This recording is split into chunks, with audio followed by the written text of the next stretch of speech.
আসসালামু আলাইকুম everyone, welcome back to my channel yummy table by Nusrat. আজকে আমি আপনাদেরকে তৈরি করে দেখাবো yummy yummy crispy chicken finger. আশা করি রেসিপিটি আপনাদের কাছে ভালো লাগবে। আসুন তাহলে দেখে নিই কীভাবে ক্রিস্পি চিকেন ফিঙ্গার তৈরি করা হয়। এর জন্য প্রথমে একটি বাটিতে পানি নিয়েছি। পানির মধ্যে আমি 3টি পাউরুটি ভিজিয়ে সাথে সাথে তুলে ফেলবো এবং পাউরুটিগুলো তুলে পানি নিংড়ে ফেলবো।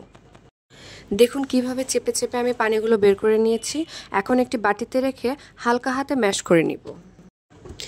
এখন একটি ব্লেন্ডার জার নিয়েছি। এখানে আমি পাউরুটিগুলো দিয়ে দিয়েছি, স্বাদমতো লবণ দিয়ে দিলাম, 1 চা চামচ গোলমরিচের গুঁড়ো দিয়ে দিলাম এবং 1 টেবিল চামচ আদা রসুন বাটা দিয়েছি, কিছুটা চিলি ফ্লেক্স দিলাম। আপনারা ঝালের উপর ডিপেন্ড করে চিলি ফ্লেক্সটা বাড়িয়ে কমিয়ে নিতে পারবেন। সবশেষে একটু টমেটো সস এবং সয়া সস দিয়ে দিলাম এবং 2 টেবিল চামচ কর্নফ্লাওয়ার অ্যাড করে দিলাম। এখন সব কিছু ব্লেন্ড করে নেব।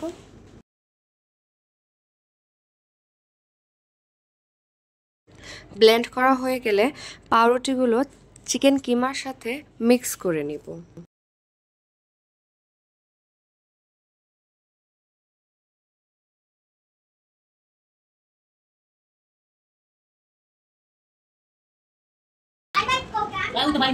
এখন একটি পরিষ্কার সারফেসের মধ্যে কিছুটা কর্নফ্লাওয়ার ছিটিয়ে আমি চিকেন ফিঙ্গারের শেপ দিয়ে নেব। এভাবে সবগুলো চিকেন ফিঙ্গারের শেপ দেওয়ার পর ডিমের মধ্যে উল্টে পাল্টে ব্রেড ক্রাম্বসে কোট করে নিব।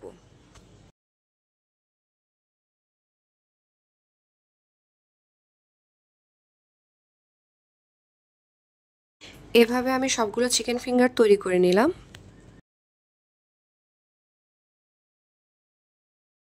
এখন একটি কড়াইয়ে আমি তেল নিয়েছি।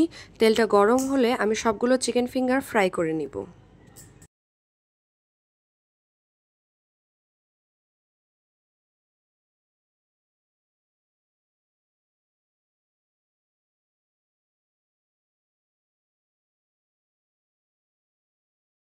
এই কালার হলে আমি সবগুলো চিকেন ফিঙ্গার ফ্রাই করে তুলে ফেলবো।